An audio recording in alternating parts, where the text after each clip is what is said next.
Hello and welcome to the Kendrick Shope Show. I am honored today to have the one and only Adrienne Dorison here with us today. And even though she's a University of Florida Gator, we're going to try to get along. Vols and Gators don't mix, in case y'all are like, what is she talking about? But Adrienne is so great of a person that I think I'm going to let it slide. Thank you for being here, Adrienne.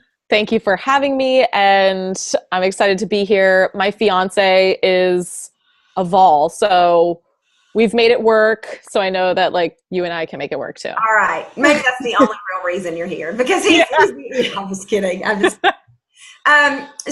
today on the Kendrick Shope Show, we're going to talk about some different things, because Adrienne, for those of you who don't know, is a business strategist, and her philosophy is very similar to mine. If you know anything about mine, I assume you do because you're here, but that is about results. Adrienne is one of those people who believes you get results for your clients, or there is no or. You just get results for your clients. And so I am so excited to have her here today to talk about the amazing results that she gets for her clients, what's next for her, but how she got started. So the premise here is behind closed doors, what it really takes to hit 6 figures or even 7 figures in your business. So let's get started. Adrienne, it's been a year for you, right? It's been a little more than a year, officially, since I started, and right now we're at less than a year since I went full time. So wow. pretty fast results, which is what I like to do for myself, for my clients, but also sustainable, right? Not just in and out. So that's a lot of what I teach people is how to create those sustainable results, but that you can do it quickly. Takes a lot of work. That's part of it that I talk about. There's no smoke and mirrors here. I definitely hustled for the first 6 months when I was in the job. And then even after, I think that a lot of people think when you start a business, or there's a lot of messaging out there that's oh, it's really easy. And I'm it's not really easy, right? This was not by any means very easy. I enjoyed it. Yeah. I'm enjoying it. Yeah. So that's part of it. But yeah, just over a year since it started, and then less than a year since I've been full time. What was there? Obviously, there was a stage when you left your full-time job to come do this. What had happened that made you feel comfortable enough to be able to do that? Yeah, so it was really important for me. It was a personal decision that I wanted to pay off all my debt. So I had a ton of student loan debt when I came out of undergrad, and then I kind of, what did I do? It's I deferred it afterwards because I wasn't making enough money in my job when I first got out of school. So I deferred it, and then I went back to grad school and accumulated some more debt. I had a full scholarship to actually go to grad school, but living expenses, all of those things. And so I ended up with about $50,000 of student loan debt when I left, got my nice corporate job right afterwards. And I had that debt still, it wasn't going anywhere. I was just paying the minimums, and it wasn't really going very quickly. So I decided that I kind of got miserable at the job around the end of December winter of 2014. And so I was if I'm going to leave this job, I need a plan, and with this debt, I can't just leave a job and have $50,000 of debt. So I aggressively started paying that off, and I paid that off in 6 months. And so while I was paying off the debt, I was building the side business. So I was building the business, paying off the debt. And then once that debt was paid off, I made the decision to, okay, it's time to leave. And it actually wasn't fully me being brave and making that decision, but one of my VPs actually gave me a phone call and said, "Hey, I heard about your business. What's going on?" So it was kind of the universe being it's time for you to leave now, because I really had finally paid off all that debt, and it was just okay, I have no reason to stay here. So I'm going to leave now. But yeah, I needed that push. Wow. Okay. So, the VP calls, you leave, and then was there fear? Yeah, sorry, my dog's here No, too. don't be sorry. No, dogs. You know that. You know that. I mean, so because it wasn't like a decision. Your VP calls. I mean, it was, but it wasn't. It was, but it wasn't, right? Yeah. Like it was, but it wasn't like the date. Like I didn't know the date. And I honestly, okay. I wanted to have more money in my savings by the time I left. Like my plan was like, oh, I'm going to have 6 months of cash saved up before I leave. And really, I didn't have any. I was like, okay, it's time, because I literally just couldn't stay there anymore. And he gave me the decision. Like it wasn't like I got pushed out. It was more like, is this your 2-week notice, or what do you want to do? Like, and I was like, no, I'm going to leave. So I might as well leave now. So yeah, there was fear. I mean, I think there's always fear, but I knew that this was what I wanted to do. I knew that I was running the business in a way that I wasn't trying to hide it from my company by any means, but I wasn't like openly talking about it on a daily basis. So I just knew that this was the direction I wanted to go. There was always going to be fear, but I pick a word like every single year, like how I really want to embody and like what I want to be for that year. And last year my word was bold. And so so it was perfect, right? Like I had and that was before I even really started the business the way I did. I just knew that like everything I wanted to do, I wanted to embody like this bold nature. Like I really wanted to be bold about it. And so I just asked myself like through that filter, and things started happening, right? Like if I acted in a bold way, things would move. And I didn't necessarily have a plan for the direction exactly how they were going to move, but I knew I wasn't going to die. I knew that I was capable of making money, even if it wasn't in my own business. I wasn't super scared about it at that point, because I had built up the business to a point where I was making money, and I needed more time. Really, it was kind of at the point where I needed to quit the job. And so it worked out. But I think there's always fear. And I think for everyone who's watching, like that's just kind of normal. And I know that if it feels, it doesn't feel like the right time, like it's never going to feel like the right time. Right. It's like, I can remember when my husband and I were trying to decide when to have a baby, and finally he was ready, and I was like, and finally he's like, I don't think there's ever a right time. And I'm like, okay, fair point. You're never. That, right? You're never. So, okay. So Adrienne, you're one of those people that I tell my clients, it never happens this way. And yet it did happen this way for you. Now, I do not mean to imply that you did not make really intelligent decisions and you did not work your rear end off, but really you went from quitting your job to an extremely successful business in a year or less. So what is it? What is it that you think you did that it takes so many people so long to do? Yeah, it's a good question. Sometimes like I ask myself that question. I'm like, is there something different about me, or is there something that made it like so exponential so quickly? And it was a lot of consistency. So like being consistent every single day was important. Like I saw a lot of people that were starting their businesses at the same time as me, who maybe would go like all out for like 3 weeks of like being really in it. And then they like teeter off. And I'm like, it doesn't work that way. Like you have to really be consistent. And I was also really focused on I think the right things. I was focused on income generating activities, versus like being focused on all the things, which is what most entrepreneurs tend to do. And so that was like my main thing. And that's kind of what I help other people do as well, is like, I know there's lots of things you could be doing, but we probably shouldn't be doing all those things, right? Like, and I know it's hard to say no to things. It's hard to like focus. And that's why we have people that help us do that, right? But I knew that if this was my goal, then this is what I needed to do to reach that goal. And so I just tried to stay very focused. But I also put a lot of energy into this business. Like I was working, I knew that in the short term, if like I made some sacrifices, that it would kind of ripple effect and I would be moving up that hill for a while, but then I would get to coast down some of that hill with the momentum that I had gained. So I was working on my business on nights, weekends, lunch breaks when I was at the day job. Like I really built up that momentum. And then afterwards, I think people who do it on the side of their day job, get more efficient. And I have a background in efficiency and productivity, so will give me that, right? Like that I know how to be efficient and productive. But when you do it in a limited time, a lot of people use that as their limitation. Oh, I have a job, so I can't. I'm like, no, you have a job, so you can, and you're going to be even more productive during that time. And then when you leave the job, like I felt like, oh my gosh, I have like, what am I going to do with all this time? Right.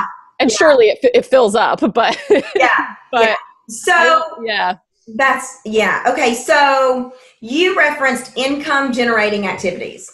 So what do you think, give us 2 income generating activities that you think directly led to this propulsion of success up the mountain?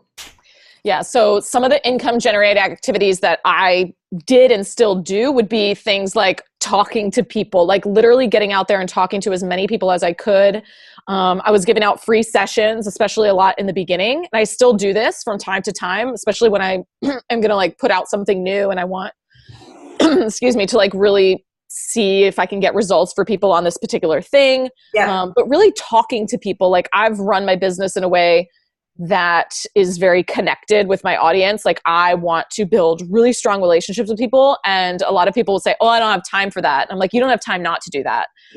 So I went and like talked to as many people as I could. I give out as many free sessions as I could. And those free sessions turn into income, right? Like eventually they will. Even if it's not today, tomorrow, the next week. Some people come back to me from a year ago. I gave them a free session a year ago. And you know this, but like some of those women are in my like high level mastermind now. I'm like, I just never gave up on them. I followed up the entire way. I showed them that I cared about them, which was huge. And so one is just connecting with people, right? Like literally getting on the phone with as many people as possible. And knowing that where there's a will, there's a way. Because a lot of people are like, oh, it's easy for you to have an audience. I'm like, but I didn't start with an audience, right? I didn't have one. So I just tried to get people on the phone. And then I think the other one is that I consistently provide lots of free value, like lots of free content so that people can get to know me. They can start to like me, trust me before they even have to spend $1 on me, right? Like they're just kind of consuming my content and seeing if they like it.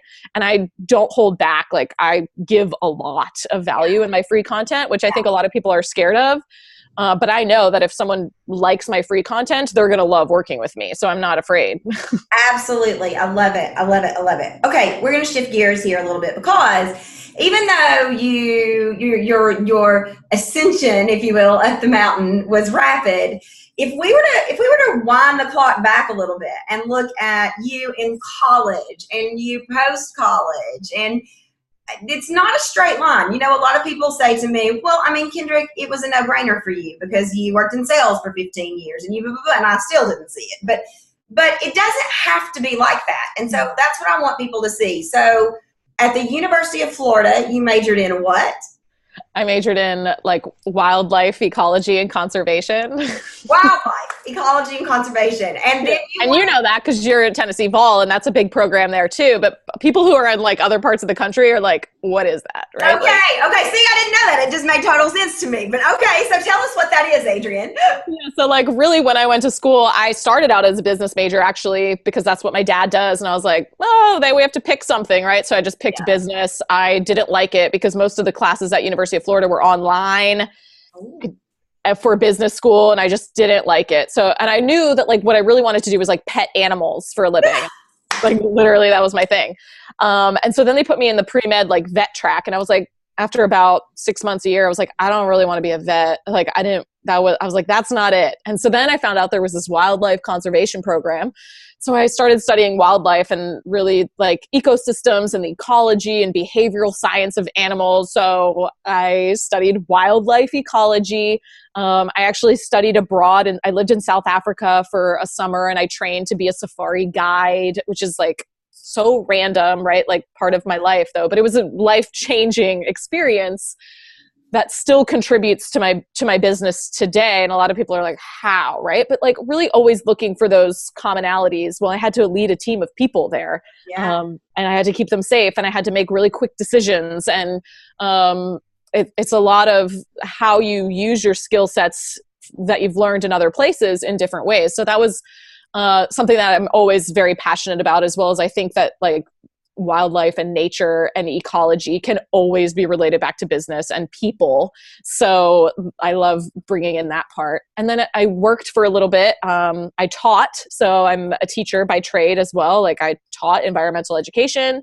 I went back to school. I taught in grad school. So I taught collegiate. I taught kindergartners all the way up to college kids. Wow. So that's part of like, yeah, like I love teaching. I think it's a really fun part of what I get to do now, in a very different capacity. And then I went back to grad school for forestry, which you also, forestry. have. I mean, seriously, you like nature. I was the child who, like, the dirty kid. Like my brother was a computer programmer all the way from when he was like in middle school, and he still is. And I was like the dirty kid running around, like picking up frogs, right? Like, I love it. So tell us what forestry is exactly, because that's not the same thing as ecosystems. And what is that?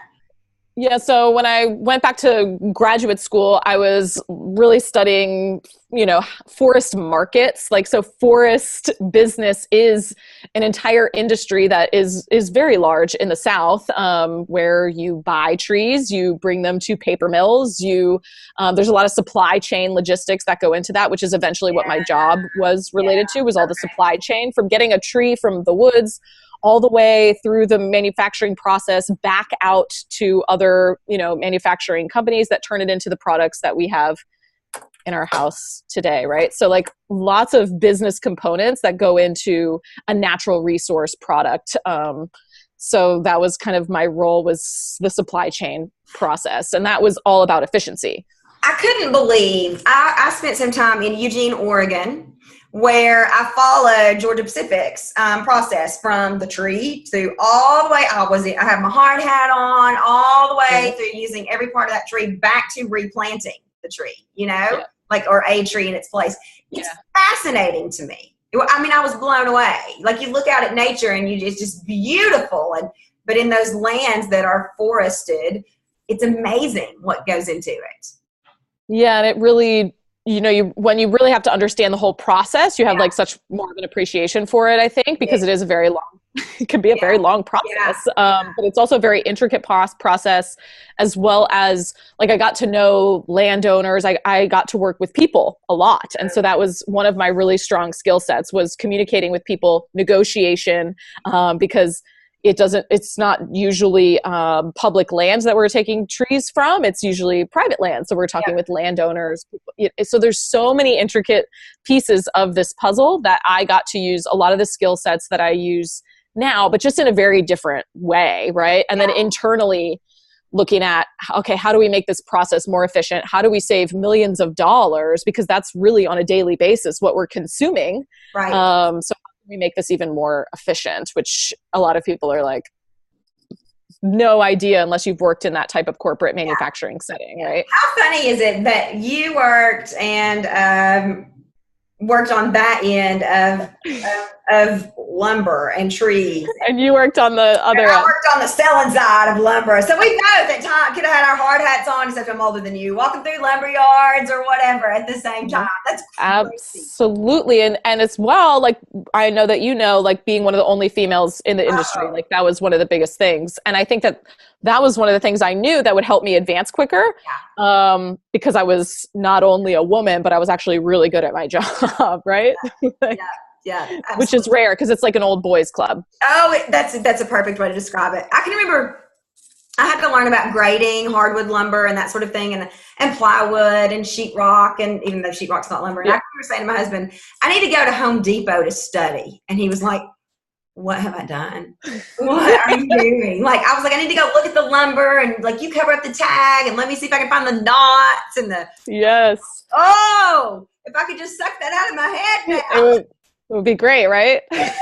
There's so much space there. Yes, there would be.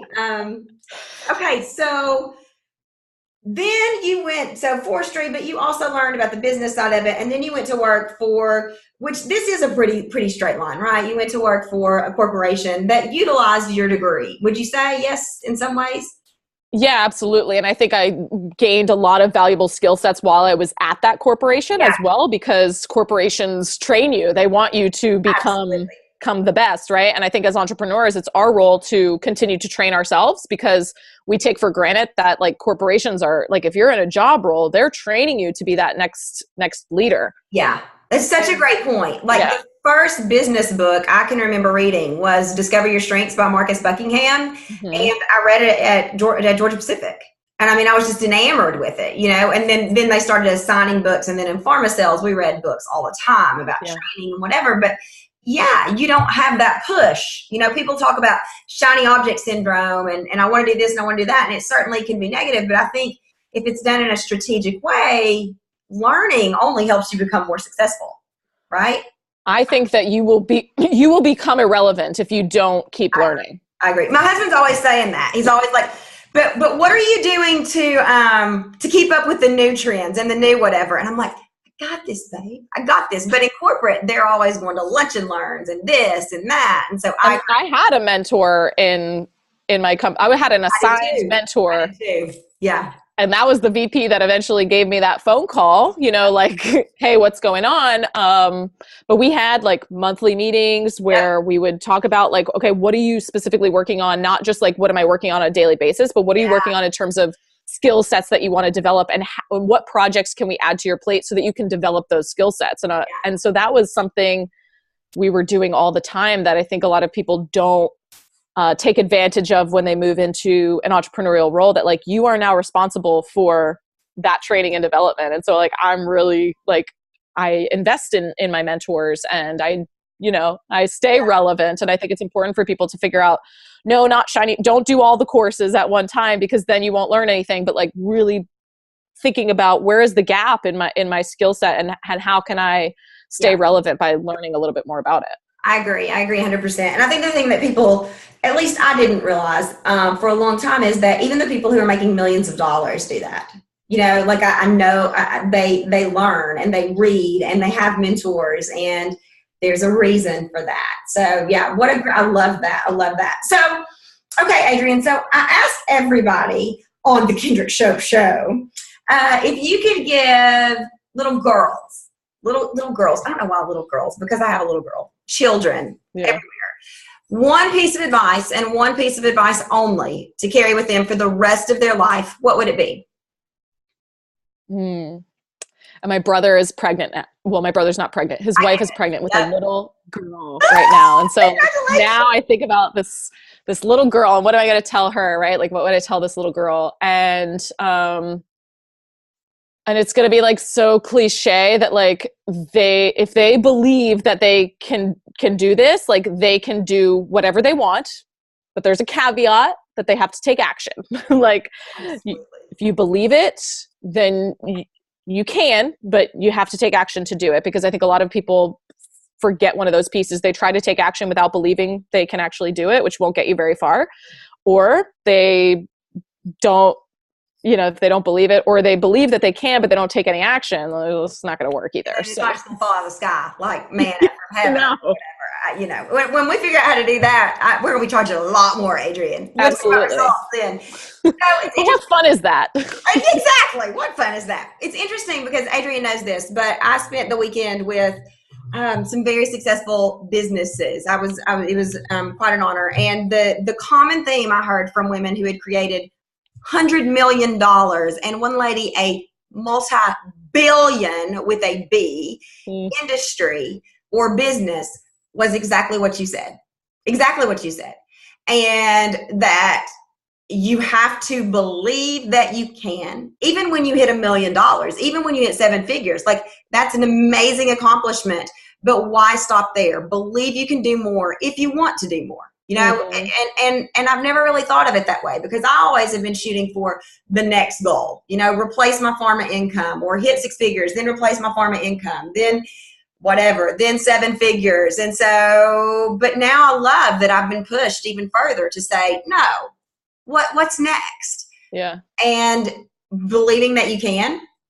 Those women never, ever, ever doubted for long that they could. Now, I'm sure they all had moments like we all do, where we're like, oh my gosh, but it was the common theme in there. Yes, you can. Yes, you can. I don't think you can say it, and taking action. Yep. Yeah, because you can't just sit around, which I think a lot of people want to say. You Yeah. can, but Yeah.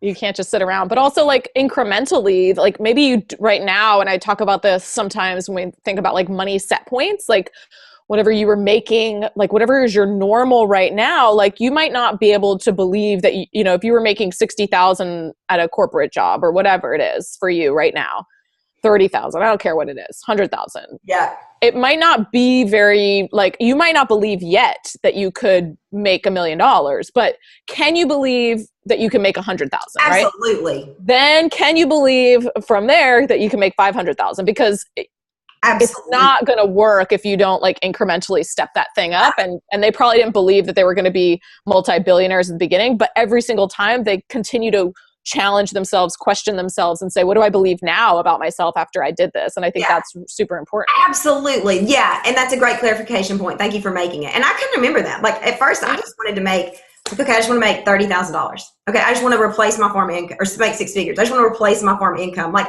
I call them quotas, but you call them set points. It's the same thing, right? But I think the thing is, I can remember a lady said this weekend, she's created a $100 million business and is the founder of Dermalogica, the skincare line. Yeah. And she said she came to the United States with $14,000 in her pocket. And my husband, when I was telling him this story, said, well, that's more money than a lot of people had. I said, no. $14,000 was for everything, for her living, for her food, for everything. So when you think about it like that, that's less than what most of us have. Mm-hmm. And she created in 10 years this $100 million business.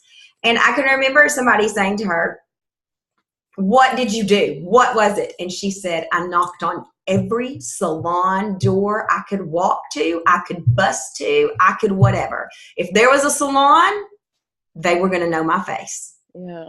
And I'm like, and that's it, right? I mean, it goes back to exactly what you started with connection and engaging with people. And you can't just sit behind the computer and wait on it to happen. No, and I went to a conference recently, and Brian Smith, the founder of UGG Boots, was there speaking, and he said the exact same thing. Like, we all know this grand story of the UGG brand, right? But like, literally for the first 7 years, he was going from surf shop to surf shop up and down the West Coast in California, and no one would buy those shoes from him. Like, there wasn't a market for them. And he just believed in that product so much that he kept going. Like, he wasn't making money in the beginning. It wasn't sexy for him. And now it's like this big, beautiful brand, and we're all like, oh, how'd you do it? And it's like, no, it was a lot of footwork. It was a lot of groundwork. But the one thing that he said, because people were asking him, like, well, how did you like keep going? Because there was deaths in the company and like all these like negative things happening, you know, bankruptcy. He lost the company for a little bit. He got it back. Like,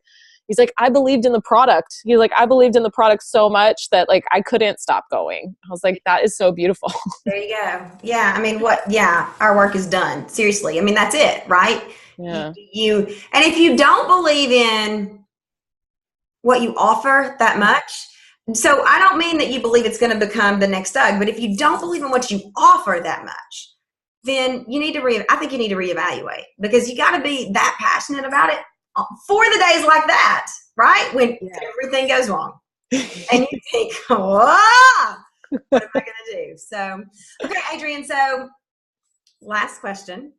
Actually, two questions. So we've talked about if we had a room full of children here, what you would say to them. What about if we had, and we do, have thousands of business owners, tens of thousands of business owners who are going to have access to this, and you could give them one piece of advice? Would it differ from what you would tell the little children of the world? I think it's the same advice, which is always sometimes disappointing for people because they want this like secret to what's going on, but really the best advice that I could give you would be to believe in what you do, believe in who you serve, and take action to serve them, right? To serve them with whatever that it is you do and whatever it is you deliver, whether it's a product or a service or whatever, because it's the same math formula every single time. It's formulaic if you continue this way, right? Like, believe in what you do, take action to get it, and really understand what are the most important things that I need to do to get that result that I'm after. And I think that's like the important piece for the adults, because you can kind of at least link in your head on a daily basis. Like, I know Kendrick promotes this, like, do a time tracker. Like, what am I doing during the day? And is that directly related to the goals that I have or the results that I really want? And if it's not, stop doing it. And and then you're going to start seeing more results faster, which is like mind boggling for people because we think we have to do everything, but you don't have to do everything. No, that's why I talk about, doing common things uncommonly well. Like, I don't really care what they are. I mean, other than you got to engage, but whatever you're going to pick to spend your time on, do it right. You are spending your time on it, when you could be out doing a million other things, shopping, being with your kids, saving the world. So if you're going to spend your time on it, do it. Yes. Do it well. Yeah. I love that. What's interesting is I ask everybody this kids question, and then if they're a business owner, what would you tell business owner? And I would say 9 times out of 10, it's the same advice, which I think is so beautiful because that means that is a theme that's run through their life, that's run through your life, that's allowed you to be successful. And I think when we can identify those intangibles that make people successful, then we can really get a look at some things that we can add into just the standard, do this, do this, do this. And I don't know, I'm going to go back and count, but I don't know how many people have talked about believing and confidence, those two things, believing in action, believing in confidence. But take notice, because successful people seem to talk about that a whole lot. So there's something to pay attention there too. Yeah. I have this I actually talked to my fiance about this the other day. I was like, this is just like this entrepreneurial confidence that you have to have, like where I believe in myself very deeply. I'm like, I just know that I can do it. Like, even if someone comes to me and I was like, it's almost to a fault. And I said, no, I'm not going to say to a fault because I think it's an asset, right? Because I really do believe in myself and I believe in my skill sets. But like, if someone were to come to me, and one of my other mentors, Todd Herman, said that he kind of is the same way, where if someone said like, hey, can you do this? And he had never done it before, he'd be like, yeah, I can do that. Yeah. And that's how I feel. I'm like, yeah, I can do that. Somebody asked me the other day, they're like, why are you doing this Kendrick Shope show? Like, it seems like it's kind of a left turn. And I'm like, well, number one, it makes me happy. Number two, I want to expose my audience to amazing people. But number three, I want to be the next Oprah. And I mean, that sounds delusional. I get that sounds delusional, but somewhere in my head, I don't want to be the next Oprah, but I want to be the next Kendrick. And somewhere in my head, there is a belief that may not happen, but I could make it happen. Totally. Right? Like I tell people all the time, I think at 39, I could go play basketball for the Harlem Globetrotters. Now, I might have to devote every second to learning how to shoot a basketball and learning how to do those tricks, but I have the ability to do it if I'm passionate enough. Yeah. So I got that too, to a fault. Like, I can see me being the granny out there on crutches. But I think it's so important for people to like lock that in and understand, like, I don't care what it is you need to be confident about, but like, you need to be confident about what you do and about the skill sets that you have and believing in yourself to deliver them, because no one else is going to give you that. Like, you have to own that and you have to kind of develop that within yourself, because it's going to be a lot harder to sell. We know if you're kind of like, I don't really know if I can do that. Like, yeah. If you don't know if you can do it, then it's priced too high. Because you need to price it so low that you know you can do it. You know you can do it. Yeah. And then you can go charge those prices that everybody wants to charge. Which is why I did lots of things for free in the beginning. Me too. Well, that's how we got our confidence, though, I think, to some extent. Oh, absolutely. I was like, I cannot charge anything. I didn't have the confidence to charge anything in the beginning until I got results for people, because you and I are very results driven. And I know that like I needed to be able to know inside myself that I could get people results. And then from there, then it made a little bit more sense for me to be able to put a price tag on it. I didn't know where to start if I couldn't get results for people, right? So that was key. People ask me all the time, best thing you've ever done in your business. And there are a couple of things. One of them was meet Jenny Shee and work with her. The second thing is coach 100 people for free. Like, I'm telling you what, you think you can be mountains after you coach 100 people for free. Yes. And I always talk about how action creates clarity, because if you don't know what you want to do or what you're really good at, take some action. It's going to get you clear one way or the other. Whether it's a no or a yes, you're going to get more clear. And then that clarity creates confidence, because now I'm like, oh, I'm really good at this, or oh, I'm not really good at that, so I'm not going to do it. Right. Absolutely. And then it's like this cyclical thing. It is. It is. I tell, I see, and I've made this joke before, but I see a lot of the entrepreneurial, I can't say that. It's a hard word. Yeah, that's what it is. It has nothing to do with my real thick accent. But anyway, I see a lot of that in Halliana.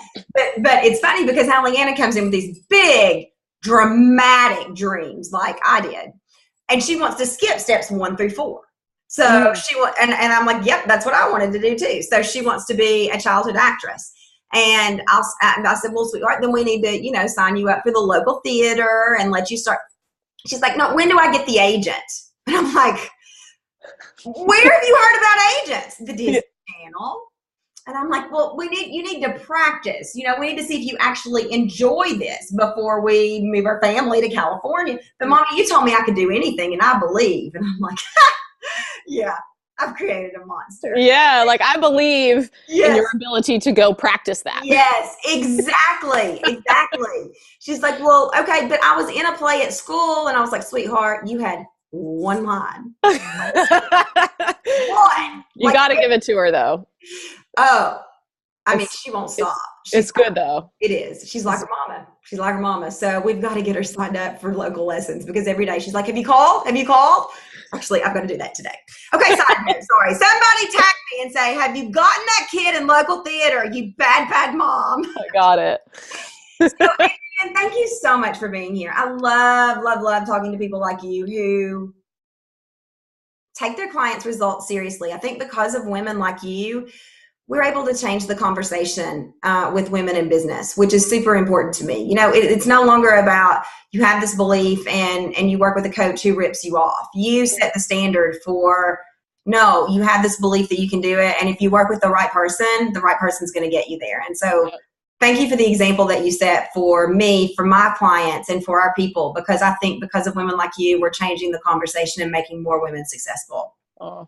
Thank you. And thank you for having me. Thank you for allowing me to share with your community and for being a mentor to me, because I know that that's monumental to have someone who you align with like that. So thank you.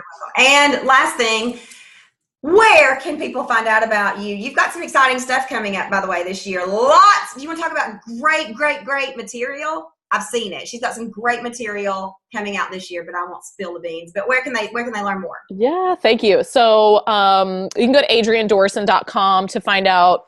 There's tons of opt-ins, free stuff hidden all over that website, as well as if you go to adriennedorison.com/podcast, there's a 2 times a week podcast Kendrick's been on before. You can go dig up that episode. And if you join the list, there's always free trainings coming out. So get on the list. Yeah. I tell people oftentimes to not listen to a lot of people, like just zone out the noise. Adrienne is one of the people that you want to listen to. You want to grow a business that makes money, that changes the world, that allows you to do what you want to. She knows her stuff. So I would recommend getting on her list. And I don't know that y'all have ever heard me say that before, but get on her list. Thank you. You're welcome. Thank you so much for being here. A gator and a ball can get along if this proves nothing else. So yeah, we did it. We did it. Thank you so much. You have a great day.